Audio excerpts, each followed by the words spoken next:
छत्तीसगढ़ में शुक्रवार को सबसे बड़ा एंटी नक्सल ऑपरेशन हुआ। इसमें 31 नक्सलियों को मार गिराया गया। दंतेवाड़ा नारायणपुर जिले की सीमा पर हुए इस एनकाउंटर में पुलिस ने सभी नक्सलियों के शव को बरामद कर लिया। इस बड़े ऑपरेशन के बाद जवानों के जंगलों से लौटने का सिलसिला भी शुरू हो गया। तस्वीरों में देखा जा सकता है नक्सलियों के शव को जवान अपने कंधे पर उठाकर पैदल लौट रहे हैं। जंगलों से वापस मुख्यालय लौटने में जवानों को समय लगेगा।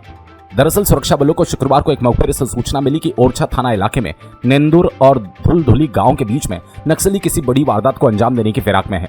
सूचना मिलने के बाद फोर्स को मौके के लिए रवाना किया। जवानों को आता देख नक्सलियों की ओर से फायरिंग शुरू कर दी गई। जवानों ने भी जवाबी कार्रवाई की। जवानों को भारी पड़ता देख मौके से नक्सली पीछे हट गए। जवानों ने यहां 32 नक्सलियों को ढेर कर दिया। फायरिंग रुकने के बाद सर्च ऑपरेशन चलाया गया। जवानों ने नक्सलियों के शव के साथ AK-47, SLR जैसे हथियार बरामद किए। इसे अब तक सबसे बड़ा एंटी नक्सल ऑपरेशन बताया जा रहा है। अबुझमाड़ के दक्षिणी क्षेत्र में, दक्षिणी अबुझमाड़ में नारायणपुर और दांतेवाड़ा के बॉर्डर के क्षेत्र में नेंदूर थुलथुली कवाड़ी के आसपास सूचना आई थी कि पूरी बस्तर डिवीजन, जिसमें आमदई एरिया कमेटी आता है और इंद्रावती एरिया कमेटी के टॉप लीडर्स, टॉप नक्सल्स की वहाँ मीटिंग हो रही है। वहाँ पर एक जमावड़ा है। इस सूचना पे सर्चिंग गश्त पे टीम्स निकली थी अलग अलग जगह से। दांतेवाड़ा DRG थी, नारायणपुर DRG थी, STF सारी टीम्स निकली थी 2 दिन पहले। और कल दोपहर से लगातार और ज़बरदस्त फायरिंग हुई है। एक्सचेंज ऑफ फायर हुआ है, मुठभेड़ हुआ है। देर रात तक मुठभेड़ जारी रही। सुबह भी सर्चिंग किया गया और अभी तक फाइनल अपडेट ये है कि कुल 31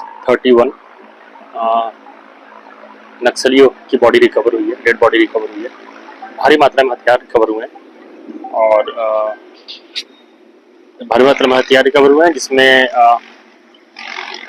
company number 6 Indravati area committee, Amdai area committee, east Bastar division के नक्सल लीडर्स, टॉप लीडर्स के होने की संभावना है। सर, इसमें कितने पुरुष माओवादी, कितने महिला माओवादी और कितने की इनामी, ऐसा कुछ जो है शिनाख्ती और आंकड़ा जो है ये स्पष्ट हो?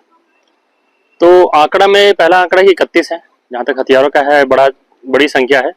टीम अभी बाहर नहीं आई है तो एकदम स्पष्ट और एग्जैक्ट बताना मुश्किल है, लेकिन बहुत बड़ी संख्या में हथियार और गोला बारूद हमें बरामद हुए हैं। इनामी नक्सलियों का, जैसे अभी कुछ दिनों पहले भी एक ऑपरेशन हुआ था जिसमें एक SZCM हमने फरियादी में मारा था 25 लाख का। SZCM का रैंक जनरली 25 लाख का होता है। इस क्षेत्र में भी इंट था 2 SZCM का। शिनाख्ती अभी हम कर रहे हैं, कंफर्म करके बताएंगे।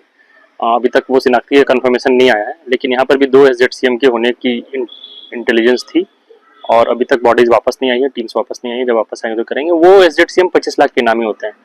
बाकी जिस तरह से हथियार मिले हैं, बड़ी संख्या में DVCM और SZCM रैंक के लोग हो सकते हैं। DVCM का इनाम 8 लाख के ऊपर होता है और SZCM का 25 लाख होता है। सर, कौन कौन से हथियार वहां से बरामद किए गए हैं और किस तरीके से जो है वो हथियार नक्सलियों तक पहुंचते हैं?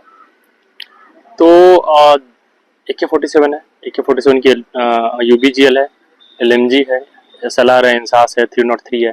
इसमें से कुछ 3-4 भी हैं और इसके अलावा 315 है, 12 बोर है, अन्य हथियार है, BGL लॉन्चर है। भारी मात्रा में हथियार मिले हमें।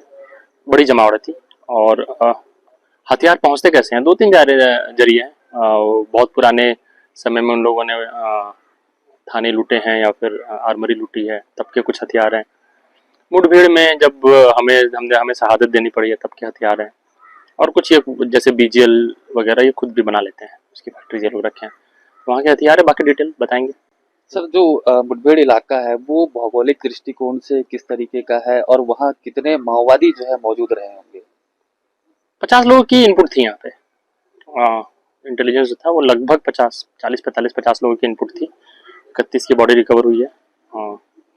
ऑपरेशन जारी है। बाकी जब तक ऑपरेशन खत्म नहीं होता, अभी तक हम नहीं बोल सकते कि सब कुछ खत्म हो गया। भौगोलिक जहाँ तक बताया, माड़ है। माड़ क्षेत्र में बरसात का मौसम है। इस ऑपरेशन के बीच में भी बारिश हुई है। नदी नाले, पुलिया कम है, नदी नाले बहुत तूफान पे हैं। सबको क्रॉस करके जवान पहुँचे हैं और 2 दिन का एक ऑपरेशन चलाया है जो अभी जारी है। तो उस हिसाब से भौगोलिक परिस्थिति कठिन तो है। सर, ये जो नक्सल ऑपरेशन है ये कितने महत्वपूर्ण है और इसका फल जो है किस तरीके से जो है लोगों को मिलेगा? नहीं, महत्वपूर्ण तो बहुत सारे तरीकों से। एक तो होता है मोमेंटम, आदत, सफलता की आदत बनानी चाहिए। तो बस्तर ने, सभी जिलों ने मिलकर, बस्तर के 7 जिलों ने सफलता की आदत बनाई है। और दूसरी चीज़ है कि एक के बाद साथ में लड़ रहे हैं, एक दूसरे के साथ लड़ रहे हैं, एक के बाद एक सफलताएं मिल रही है। और नारायणपुर के लिए बहुत विशेष महत्व है। ये जो ईस्ट बस्तर डिवीजन है, कंपनी नंबर 6 है, इसने बहुत परेशान किया नारायणपुर को।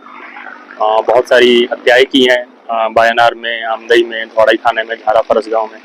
इसके कैडर ने बहुत हत्याएं की है, टावर जलाए हैं, रोड काटे हैं, बस उड़ाए हैं। हमारे 7-8 जवान पिछले 4-5 साल में उनको इरपनार, आदिरबड़ा के आसपास या फिर गोबिल मुंगारी के आसपास शहादत देनी पड़ी है। तो मुख्यतः इस मुठभेड़ में कंपनी 6 के लोग टारगेट हुए हैं और बड़ी संख्या में उनको हानि पहुंची है। सर, मुठभेड़ में जो है कितने जवान इंजर्ड हुए हैं और उनकी अभी वर्तमान स्थिति कैसी है? एक जवान को इंजरी थी, बीजीएल के स्प्लिंटर लगे थे। कल शाम की इंजरी थी, चॉपर से, हेलीकॉप्टर से निकाल लिया गया है। रायपुर में इलाज जारी है। इसके बारे में न्यूज़ में बताया भी गया है और वो सुरक्षित है, स्थिर है, कोई खतरा नहीं है। इसके अलावा और किसी को कोई इंजरी नहीं है। नारायणपुर से संतोष नाग की रिपोर्ट।